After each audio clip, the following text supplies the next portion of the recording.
morning, everybody. It is so good to have you here with me. Imagine if you have your vision as the car with the right team. Imagine how quick that vision will come into the picture. Something that was taking 5 years takes 3 months. This morning is all about the leadership and influence.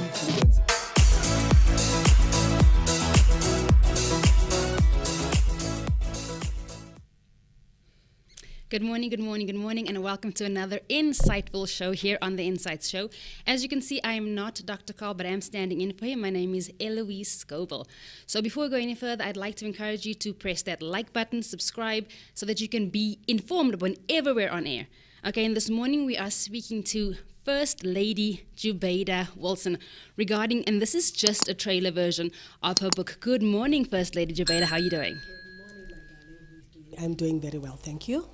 That is great. So can you just tell us who First Lady Jubeida Wilson is? Okay, before the First Lady, I'm just Jubeida Wilson, and then an international speaker, motivational speaker. Traveled the globe through Grace Cathedral Church in New York, a missionary by calling. And I flow in the deliverance ministry. I'm a mother of 12, grandmother of 20, and I'm still going strong. Grandmother of 20. Now, I know that you are the mother of some of the names that we really do know, like our J-Star, and, we know those guys, and you are the starting point. So now we're going to talk a bit about your book today. Now, a lot of us know you as Jubeida Wilson, but that is not your birth name. Nope. Okay, can you start us off on that? All right. On the 29th of October, 1964, in a little town called Badamatola in Mozambique, Maputo, I was born as Tloisan Masinga to Roberto Masinga and Sophia Masinga. So that's where my name came from. And then when I came to South Africa, that's where I was re-registered to fit into the schools here. And I got the name of Jubeida Wilson. And I became Jubeida Zacchaeus by marrying my children's father. And took back my maiden name some time ago. Yeah. I went through such a lot of stuff. And with the old Pentecostal way of having church, you could not really talk what's really happening behind the four walls. Mm-hmm. They would say you are hanging dirty laundry. Mm-hmm. So I went through such a lot of stuff, being a little girl of 11, already a mother, not having any knowledge on how to bring up a child or raise up a child. I had to ask around. My friends consisted of very old people, and they were the ones that gave me the guidelines. And the only outlet I found out to have became a pen and a notepad. I also wanted to so much be educated, but unfortunately at that time it was grade 5. I don't know what they say now because it was standard 5, now it's grades. Before I even reached secondary school, I was already a mom. Mm-hmm. And I also wanted to so much be educated, but unfortunately my life became something else. It was just derailed. And then I started writing down everything I feel, everything I go through. I didn't even know this is going to be a book. Yeah. This was my way of venting. This was my way of talking to somebody, even if it's a nobody, just on a piece of paper, because nobody wanted to listen. Mm-hmm. To what I have to say or to what I'm going through. So I started writing down every detail of what I went through, what I feel, what I wish to become. And I only came to know God after my second child was born, Peter Lee Zacchaeus. And at the age of 7 months old, I went through the baptism. And I did not come to God by anybody preaching to me. Mm-hmm. I did not come to God by anybody speaking word in my life, no. One day, a lady and a friend that I also just met around the corner of where I was staying brought 2 ladies to my place where I was staying with my 2 kids, and they came to have a prayer meeting. To my knowledge, prayer meeting is a lot of people. It's a house full. What, these people come and play church here?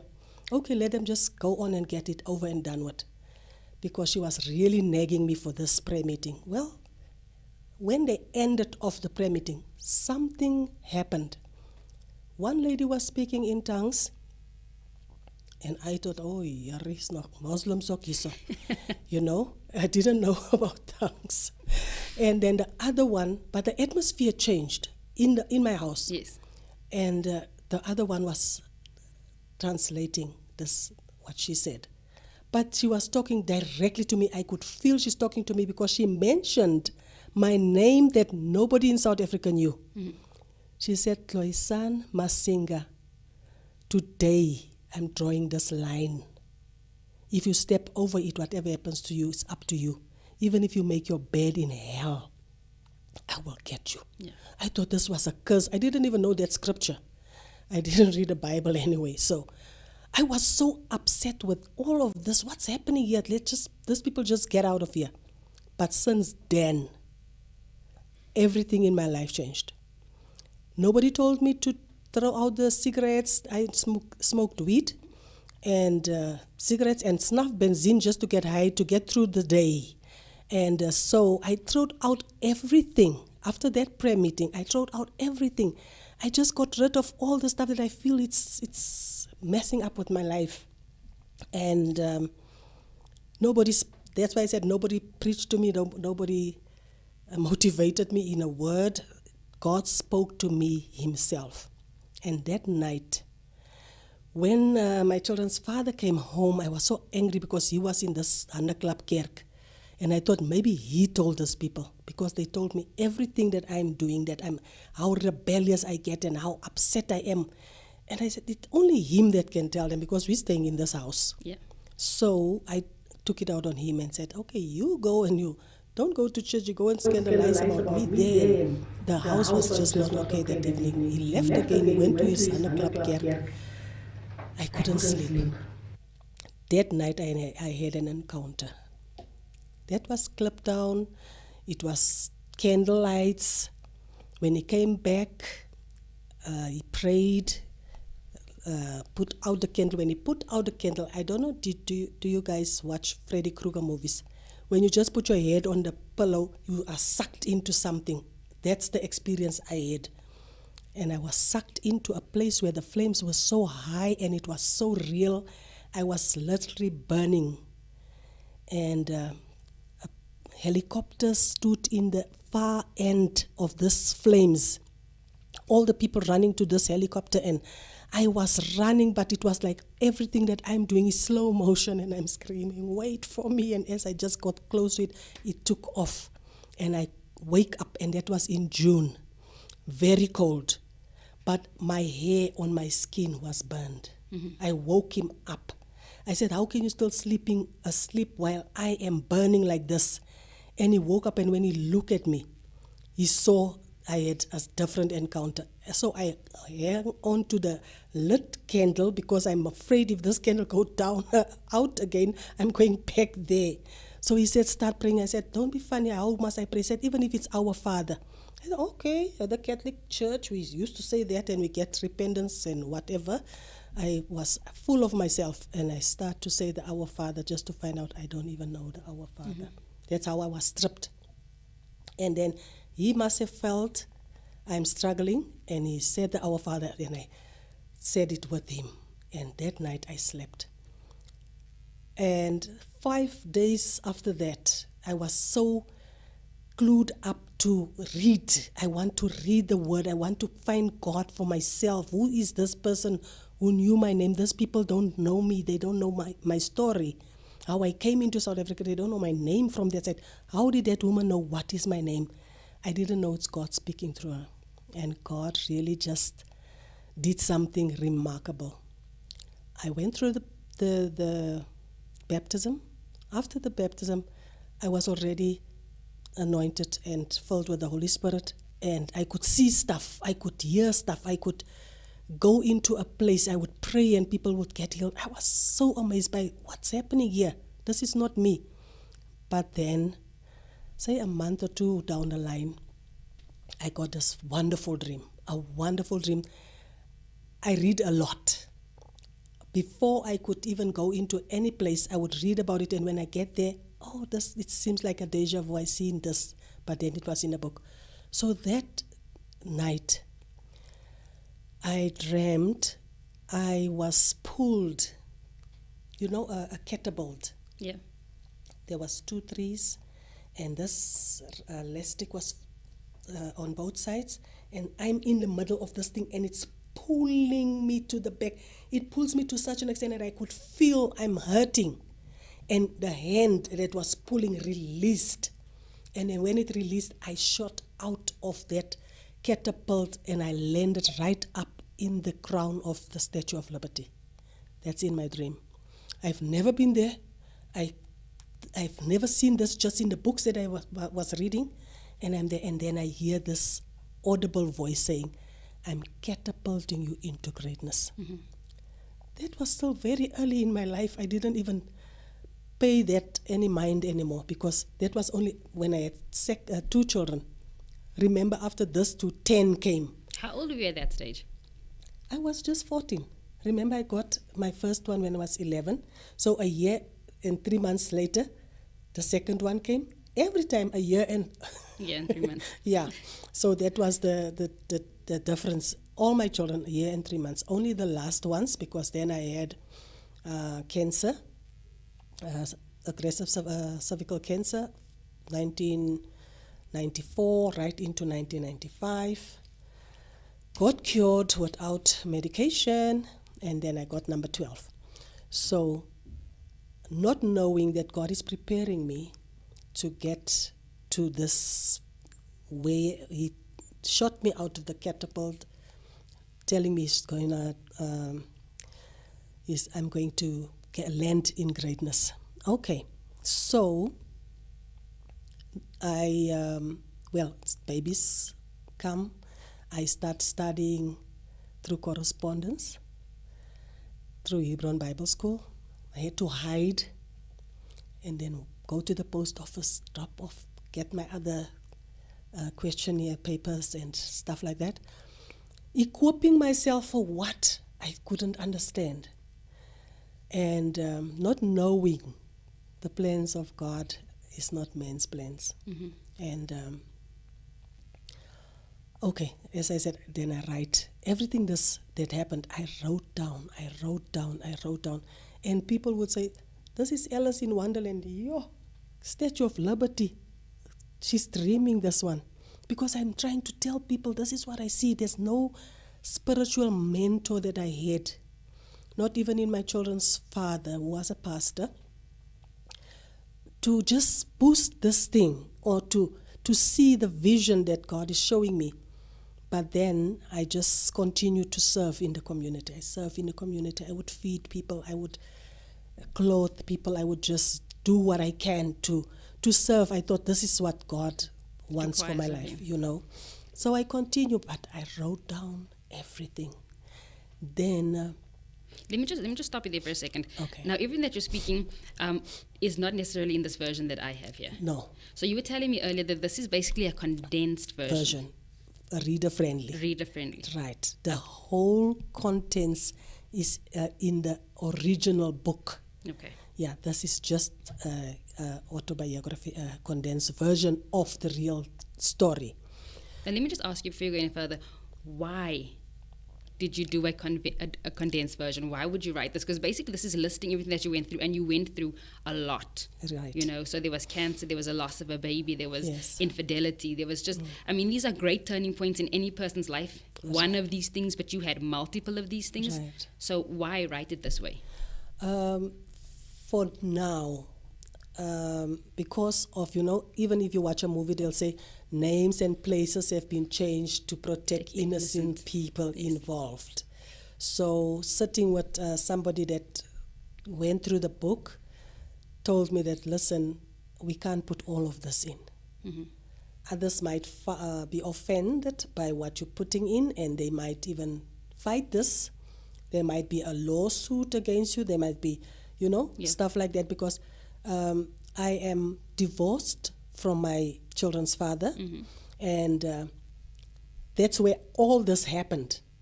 And I didn't want to put this there so that they might think I'm attacking. Okay. I'm not attacking. I'm letting people know. Women that goes through the very same thing, they must know. We fall down, but we get up. You don't roll over and play dead. The situation is real. It's there. It's fine. What are you going to do about it? Are you going to just, okay, it's supposed to happen like that? No, I fought. Yeah. Because for me, if God wanted me dead, I would have been one of those children that died in the Crocodile River when I came through. Yes. I would have been one of them. So for me to come up till here, go through what I went through, that told me that my life had purpose. There's still a mandate on me that I need to fulfill, and I need to complete this mandate until God says it's over. So I wrote it this way so that when there's people that I speak to, wherever I go and I speak to people, they relate. Then they will come and I will counsel. I'm also a recovering coach and I'm a counselor. I studied at Ubuntu Foundation while I was this side. So I start to equip myself to such an extent to help people that goes through the similar thing. We were so programmed by the old religion that we thought we don't have a say. Yeah, let's talk about that for a bit, because you came from Mozambique, and that's where you're speaking about the old religion. Yes. And then you're crossing the Crocodile River, which a lot of people don't know about. Can we start there a bit and just tell us what the old religion was, and then you're crossing over? Okay. I'm from a very strict Pentecostal background. My dad's father was like the pastor in Mozambique. And they were very strict. A woman had no say. Mm-hmm. Whatever the man says goes. And it was like literally you can't even think for yourself.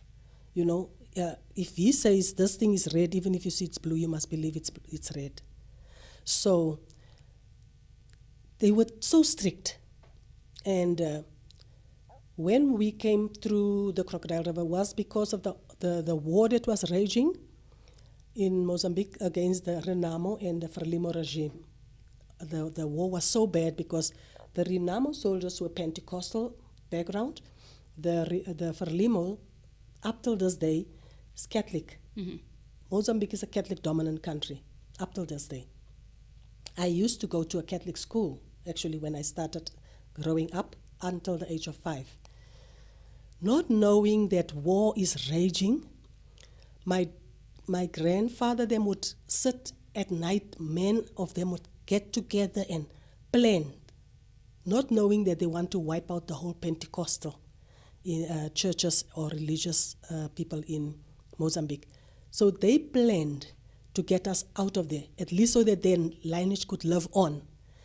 And they had two options, the Kruger National Park or the Crocodile River, which is both dangerous because lions can get you on whatever. Yeah. So they decided on the Crocodile River. We had the first holiday in that December when the schools closed, our very, very first holiday where we would go with our goats and our sheep and our cows. The first holiday when you're tired, you just ride a goat and milk a goat, stuff like that, not knowing the third day that there's a lot of danger still ahead. So we still had to, as kids, we could not be kids. We had to do everything very silently. We couldn't understand, is this a holiday or what is this? But everything must be silent because they would tell us that sound travel very far at night. So there's animals that will come. They never told us about the gorillas. They called the Frelimo soldiers gorillas. They never told us that they will come and shoot us and stuff like that. We knew that animals will be attracted by the sound. Afraid of lions, we heard about them and stuff like that. So we just obeyed what the older people said.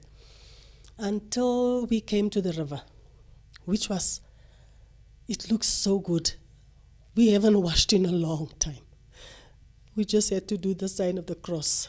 So now here's water. We are going to really just enjoy, not knowing what danger lurks in the water. But the animals could smell the danger and they start becoming restless. Our last prayer was said at the brink of the water, of the river, and the animals was pushed in. My dad was very tall. Everything that was mine was fastened on my back. Every child, 35 of us, was put on our elders, our father's backs, necks, and then as soon as the crocodile grab hold and it spins like that, that's where I saw. That's why I don't like National Geographics when there's crocodiles involved. It takes me right back there. Then before it goes down, it spins with its prey to drown it. Then they would use the backs of the crocodile or the animal as it surfaces as a stepping stone. You must be swift. So let me get this straight. So you're on your dad's back? On my dad's back. And he has to cross over crocodiles that are basically in a feeding frenzy. And very vicious. You could hear bones cracking, people screaming, animals screaming, blood in the water. All this is what I saw. It was like a horror movie. I saw it from my dad's neck. Mm-hmm.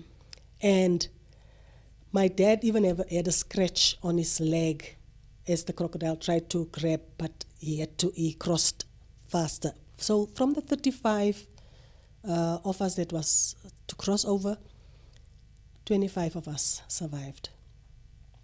Got over to over the river, ran a few miles to get as far away distance from the water, land behind a bush, and we just passed out.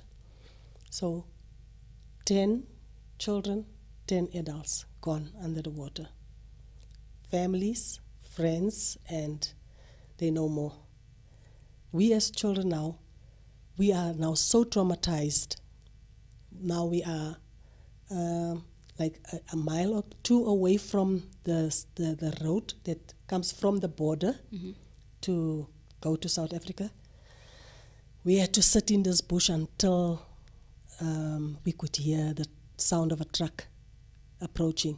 My dad, who was already in South Africa some time ago, because that's where he met my mom, had to go and speak to these people. 3 men came out to relieve themselves, and they offered to give us a lift. My dad, after all of that, and after him staying with me in Mozambique, became my hero. My dad was my life.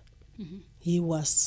He played such a big role in my life that I never thought there would be another him, you know. And he was so cute. He even put me in bed. Like they say, 10 days you must lay in bed. He made my porridge, he made my whatever for my 4th child. He helped me a lot. And then he got murdered.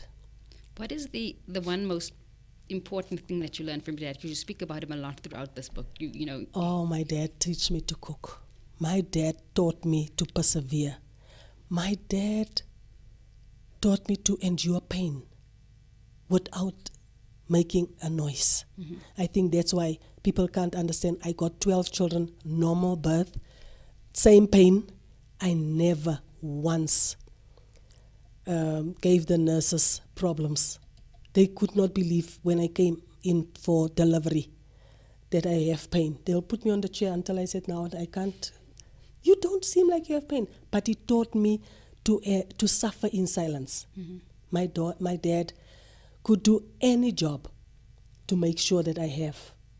And that's why when growing up my kids, raising them, I did anything. I would go clean people's houses. I would go clean toilets at the school for my kids. When it comes to them, I put everything aside as my dad did. My dad filled those coal bags of coal and carried it on his head to go sell it so that tonight when he comes back, I must have something to eat.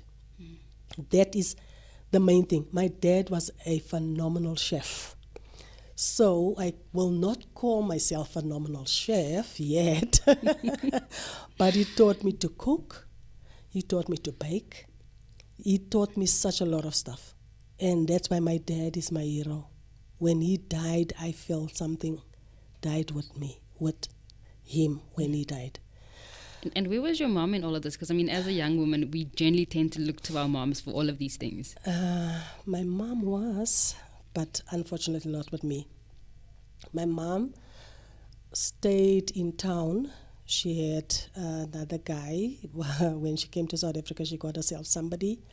And she stayed with this person. And only when I was 9 years old, I was reunited with my mom, which I didn't know that well. She didn't know me. She came back to come and stay now with us in Kliptown, very sick. And it's now my baby. I need to take care of her. And she wasn't there when I needed her. But how did that make you feel? I mean, because I know in the book you speak about that she had a boyfriend and that she basically rejected you for her boyfriend, even though you're her daughter. And then she comes back after he rejects her, and then you're the one taking care of her. It was not a good thing. I was very rebellious, to tell you the gospel truth. If I say hated her, because of what I went through with her family, because I became their slave. I became the maid. And coming to South Africa with my dad, coming to my mom, she's not here. I'm now left with people that I have no relationship with. They don't understand me. They don't talk my language. They just disregard me as a nothing. So here she comes, and she's an alcoholic for that matter. My dad has to go buy alcohol for her and her guys when they came to visit. Then she'll just go again. And then when she was now so sick, suffering from eczema, shedding skin like a snake, I was now stuck with her in a very small room, which became our bedroom, our bathroom, our kitchen, our everything. This very small, compact room, I'm with her 24/7. That was not a good feeling, and I wanted out more than being with her. She didn't understand me. I couldn't understand her. I could not accept her wanting to control me now. Yeah. Where were you all this time, And that's the reason why at the age of 10 and a half, I think, because when my eldest daughter was born, I was 10 years and 10 months. And I got married when I just turned 11. My baby was already 3 months old. So for me, that was like an exit out of that type of life into this. Well, she went and made a cross. She went to sign. She was actually also very happy to get out, And it was still painful because now I've got my first child. I can't even be with her. Now, before you even had your first child, you were exposed to what we would call sibling rivalry, but yours was like next level. So it wasn't just that you had your mom, this relationship that you couldn't, reconcile yourself with, but you had your grandmother and you had your cousins who were also... my mom's 2 daughters. Yes. Her 2 own daughters. And you were just a child yourself, having to deal with all of this. Yes. Basically a Cinderella story. Definitely. As I said, they would be there. When I come from school, there's no, yes, your food or make something to eat. No, I have to come and make. They are already there. I must still make sure that they have. And then before I now sit, I must now go and buy this food stuff that needs to be cooked tonight. And if I come a little bit late, my grandmother had this thing of spitting on the floor. And if the spit is dry and you're not back yet, you get the beating of your life. So my life was like I have to speed wherever I was sent to. And I had to make sure everybody have what they must have. When it's time for me to have, if there is something left, even when it's food, if there's something left, I might get. And if not, I must just go as it is. So my dad, being a chef, he would come with, when he comes on a Friday, he would come with bags, black bags of waste, which he took from the hotel kitchen, saying it's for his pigs, which I was the pig. Then my dad would come and pour all this in buckets or in bowls, and I would sort out half-eaten burger and whatever is left half, I would sort out. It was the best time. It felt like Christmas because then at least I eat what I feel I want to eat. So if I eat for that Friday, I must wait for the next Friday. Because if I can just take something that they wanted to take also from that whole food that my dad brought, they will keep a grudge. You think it's last week when your father brought this and you took that which I wanted, stuff like that. I couldn't understand their language at first. If they want to let me do something and I don't understand what they say, they would beat me on the head, press my feet, my head in the thing they want me to do, stuff like that. Sometimes it's down. I had to just make do, and they would have fun of me having pain. Hurting me was fun for them. So my upbringing was not a good upbringing. They even throw me with a glass, and I had stitches. I fell from a motorcycle because I was high on drugs. I wanted to die. I took off the helmet. I took off I just felt like I don't even want to hold on this person. Can't I just be free? I opened my arms and the motorcycle fell and it sliced my whole thigh open. I went home. Nobody asked, what happened? Nobody was really worried. I was nearly raped. Yes, let's talk about that a bit, because I wanted to say that although you already had this really abusive situation in-house, and then you also were put at risk outside of your home. And obviously as a young female, we're thinking, this is going to happen. There's going to be some sort of sexual assault. And you had two encounters, similar very encounters. Bad ones. Yes, very bad ones. And I rather got beaten up. At school, if this guy did not drink at my grandmother's tavern, seeing how I adore my dad, he would not have had the stick to rule me by saying, I will tell your father you are disrespectful to elderly people. And that I didn't want to offend my dad in any way.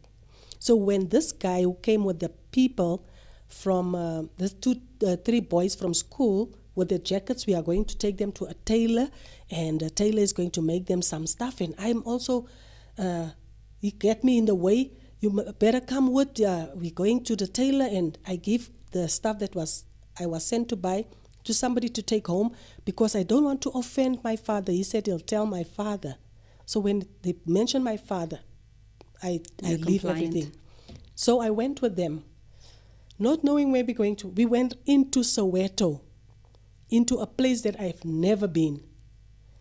It was so scary because as we reached this bush, the bush became bigger and bigger and bigger, and he left this two first because this old man don't like people trespassing on his farm or something. And then he put the other one another place, and then we had to go further. So when I go further with him, he's suddenly tired. Now we must rest. And I'm looking at the time. I see it's already becoming like you know, it's going to be dark soon. He put the jackets on the floor, on the grass, and I'm not tired. He got so vicious. He took out a knife. For me, this was the first scariest thing I've ever encountered. He ripped my clothes, my underwear from my body.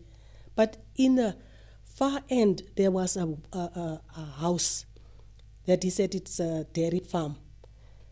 God orchestrated this white guy to go up into they had this little outlook places that they check if people come to the place or whatever. This man was in there, like a lighthouse, and he saw what is happening, and he shot. When he shot, I jumped up, and I ran. I didn't even know, am I running in the right direction or what? But those two, the boys were not there anymore. I just got this little one that was left there, and I ran with him, and I asked him, when eventually we found Kliptown, where Walter Sisulu Square is now built, we got to that area, and I asked him, will you know where you stay? Because from there, I know at least where I can go to. And he said, you know where. I left him there, and I went home. So you're basically saved from sexual assault. I was really saved from that. But I mean, the trauma is still the same. It's the same. It's the same, because for me to witness all of this, I've never heard of stuff like that. I've never seen or experienced stuff like that. That was my first encounter. It was very scary. And then it came the gangsters. I now had to fight. All this time I fought my own battle. But now I had to get to a stronger group that can be my protection. If I say somebody goes on with me, I can say, I'm going to call the guys, you know. Yeah. Then I linked up with the Panga men.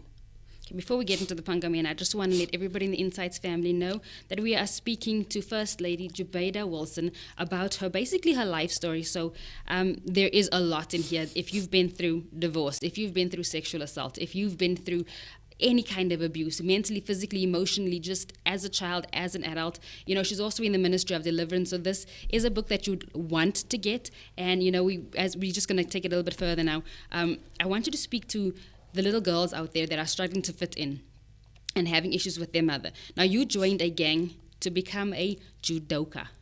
Yes, I was to help myself, to defend myself. Yeah. Because that encounter scared me so much. If I knew how to fight it off at least, I would have got myself out of this thing before I ever even landed down that road, on the floor with my back on the grass and my underwear ripped off my body. If I knew how to defend myself, I would not have landed there. Let me just put in perspective, how old are you at this stage? I was 10. So you're just 10? Just 10 now. So now you're just 10 and you have to decide for yourself, this is the road my life is going down, and no one's fighting for me, I need to fight for myself. For myself. Okay, let's no take brother, it from no there. sister. So I joined this club, and they equipped me. They equipped me very well. And that's also where I met my children's father. So this judoka club was like an answer to my prayer, because now that I can fight for myself, it was like I was so daring. Anything can come up now. I'm ready. So I met my children's dead father there, and then he started to take me home. We also had a very bad encounter, the two of us. He was the one holding on to the fees that was paid at the club, and somebody, an insider, told the gangsters that he's the one having the money. So taking me home at night, we got surrounded by 25 men, and we had to stand back to back to fight our way out of that. So that training benefited me, because there I felt, now I'm at the right place. Anything can come now.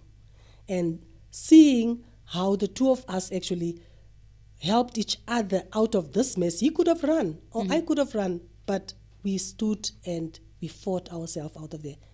Some of them got badly hurt. We had to go and make report the case before they went.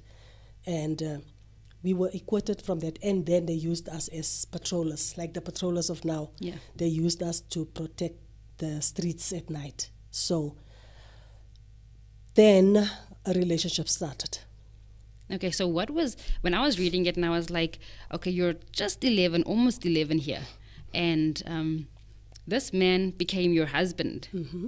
What is the journey? First of all, I'm thinking your femininity is so lost in here. You're a young girl, but you're not really a young girl. You're just, I would say, to use this word genderless, because you're just this person trying to survive. And to fit in. Yes. And then there was a point where you didn't even want to be a girl. You tried to not be a girl. Shaved off the hair. Yes.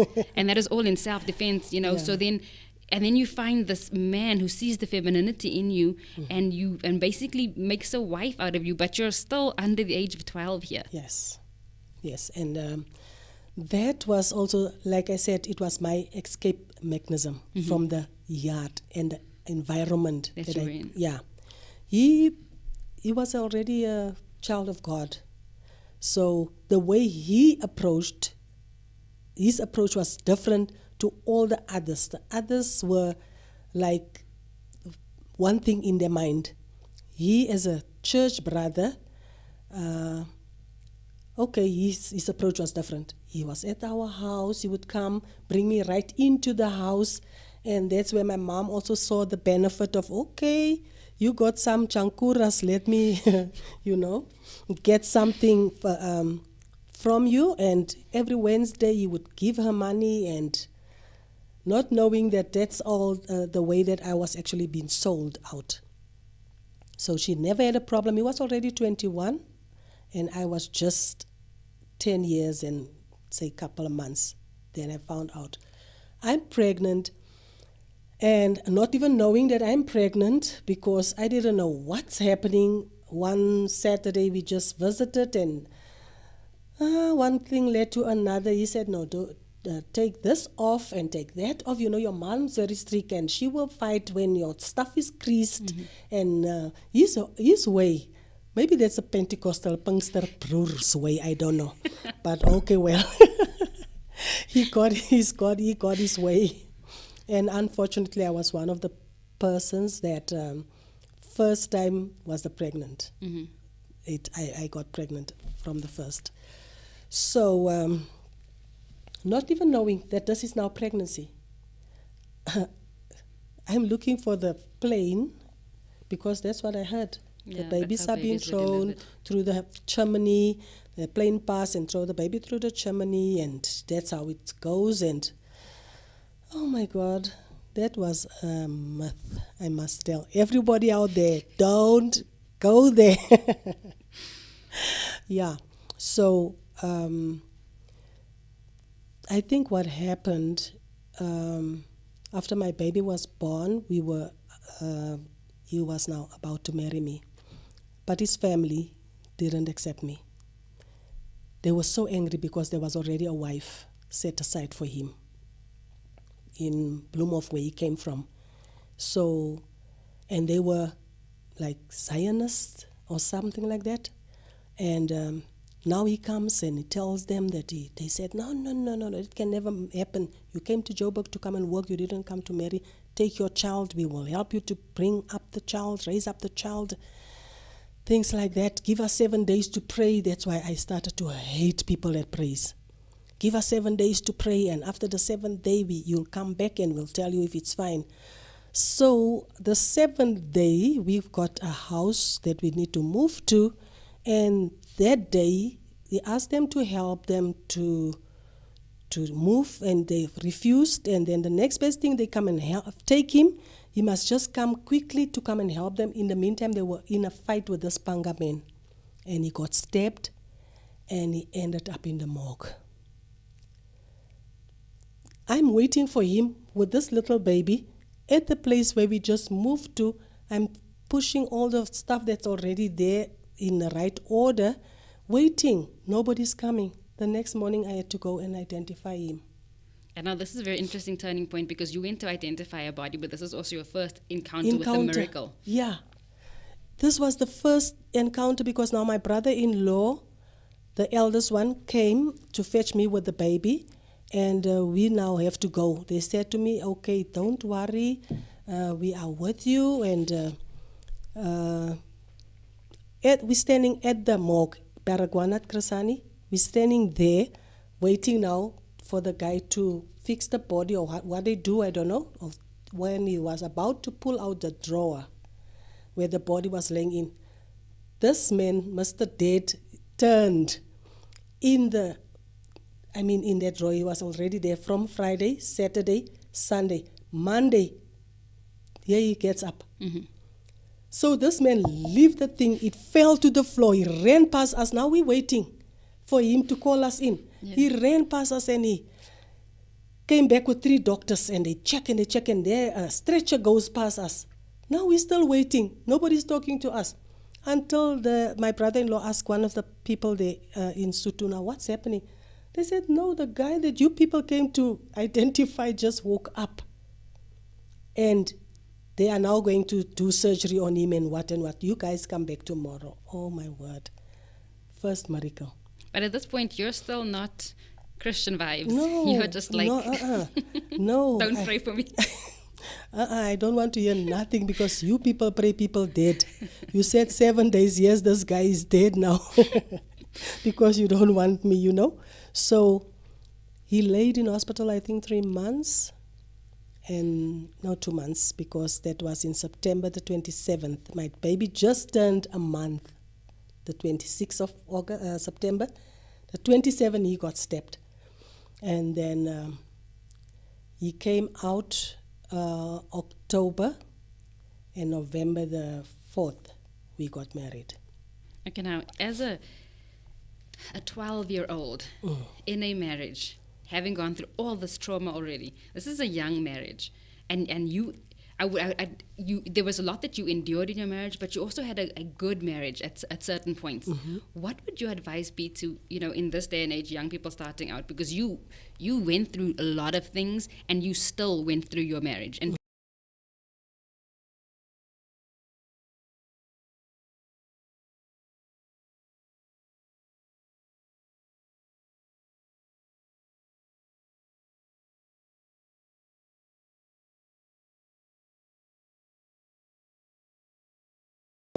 where I was already not wanted, so I had to push. My children became my joy. My children became my brothers, they became my sisters. My kids were oh my God. If I talk about them, they are my everything. I think I had 6 of them. Oh, Joe was the more critical one. We had a fig tree in our yard. They wanted fruit. Not knowing that I'm now no more a small child, I'm now a mother.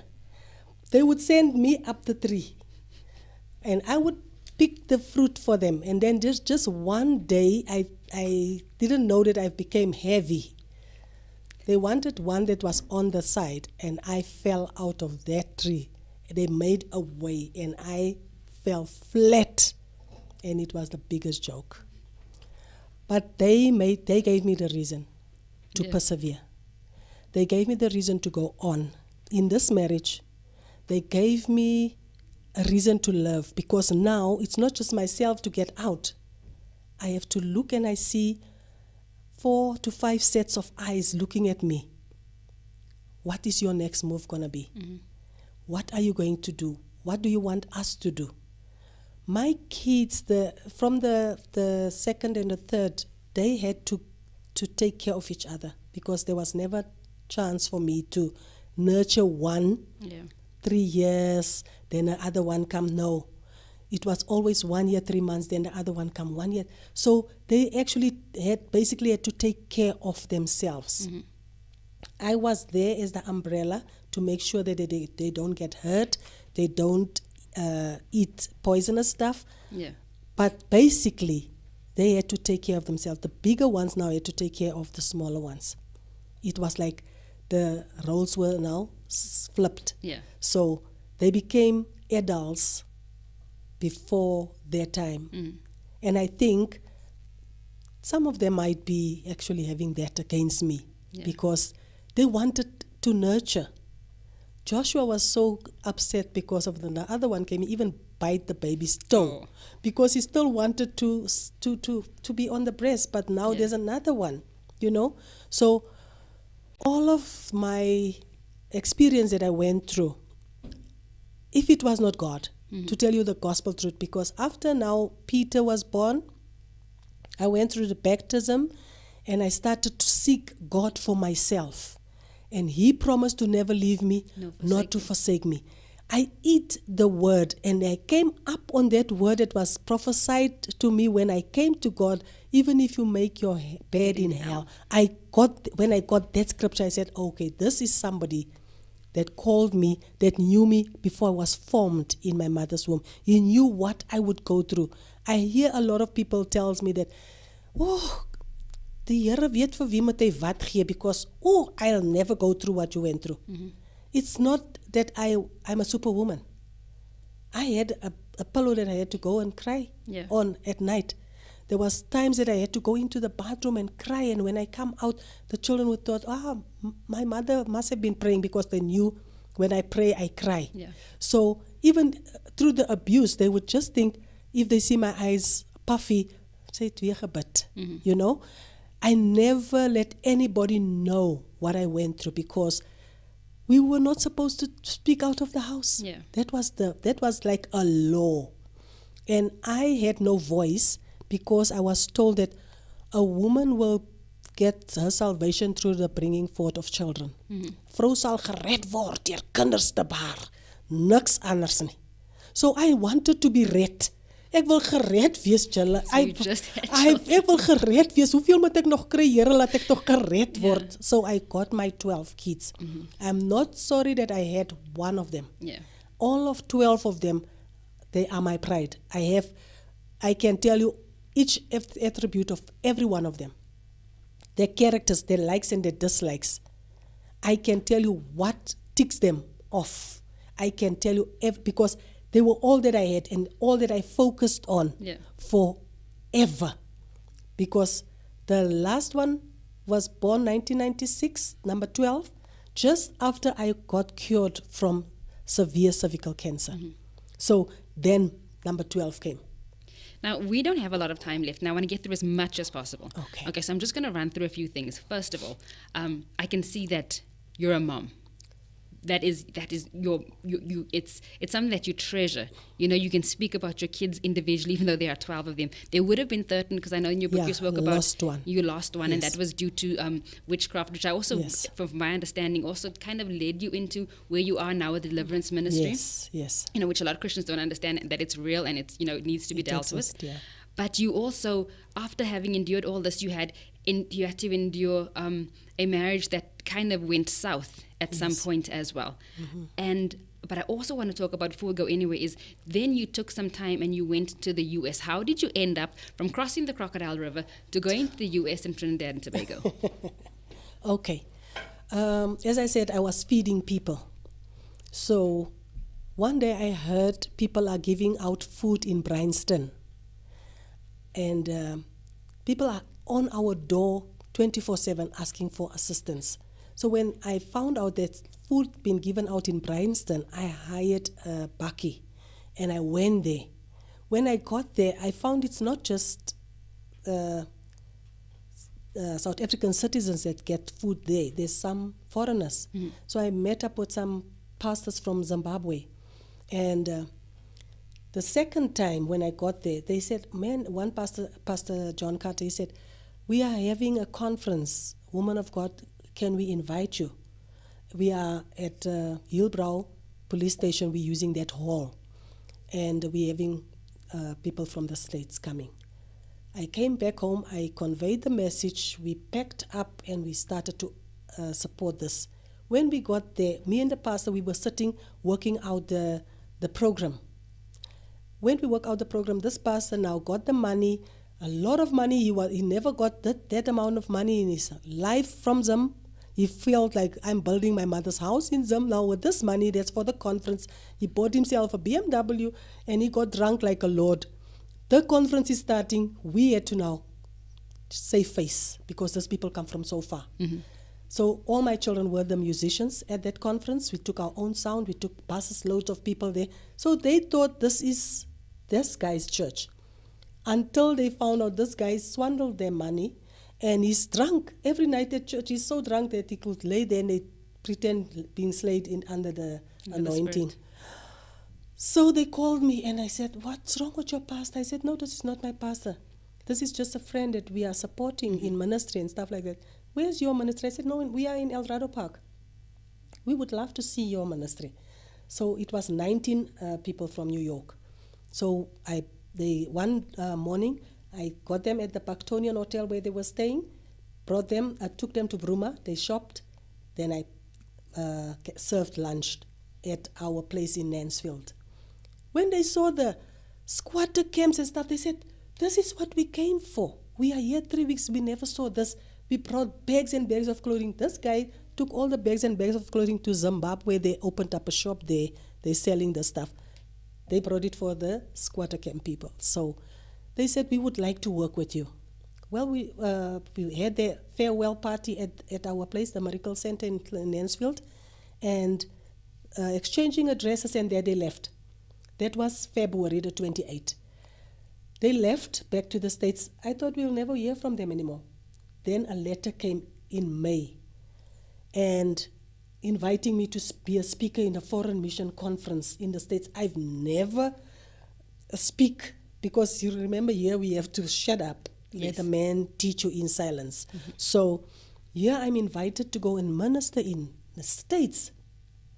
God orchestrated all this in such a way that we were 25 from Africa that was invited to represent different countries from Africa in this foreign mission conference. It so happened that I was the only one that pitched up. So I had to cover for Africa, not just for South Africa. I was from South Africa. Others were from Ghana, Tanzania, Kenya. I had to cover for all those countries because I have never been in a plane in my whole life. Mm-hmm. I'm flying now 19 hours to the States.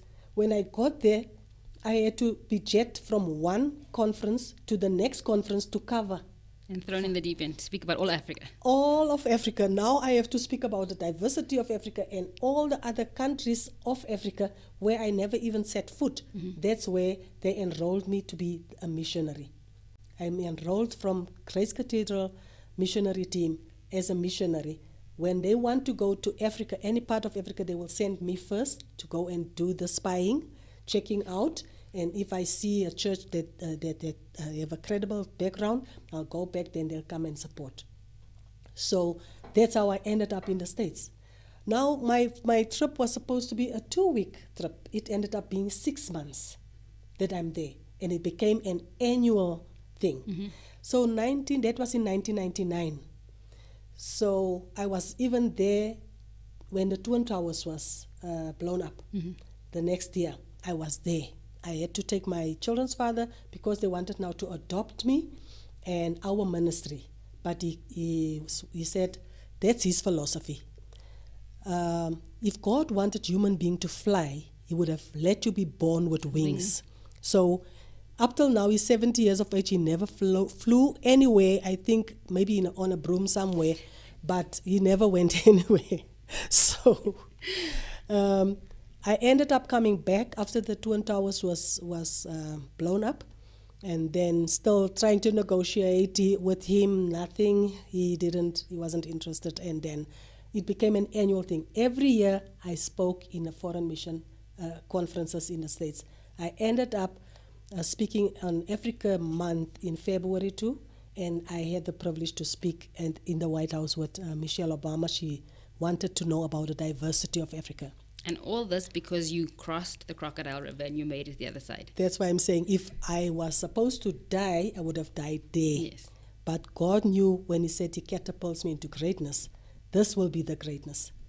Then the family that adopted me there, are originally from Trinidad and Tobago. Okay. So then I ended up in Trinidad. Well, now, unfortunately, we are out of time, and this is a very heavy story. There's so much that we should have gone into, that we could have gone into, but our time is up. But what I'd like to know from you is, where can listeners get your book? Whether the condensed version or the large version? The The large version is not in print yet. Okay. That's the full story. But this one, I've brought the last copies. There's 30 or 32 copies. Those that are fast, they will get. I'll leave it here. Okay. So at do you Crystal have Ministries. so you leave some here at Crystal Ministries? Yes. Do you have an email address, a phone number where they can reach you? There's a phone number. They can call Pastor John too, because we spoke about that. Okay. And mine is 065 843 3446. Okay, we will have the information down at the bottom for you. But this is Eloise Scoble on the Insights Show. I'm standing for Pastor Carl, and I really hope you enjoyed this week's show. And it is Women's Month after all, and today we spoke to a phenomenal woman. She really is a phenomenal woman who's gone through many things that would have broke many other people. And if you want to know more about this, you can contact her, you can contact the church, you can find the book.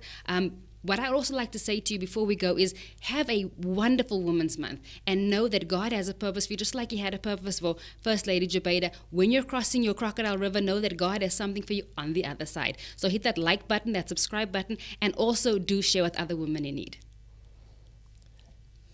Good morning, everybody. It is so good to have you here with me. Imagine If you have your vision as the car with the right team. Imagine how quick that vision will come into the picture. Something that was taking 5 years takes 3 months. This morning is all about the leadership and influence.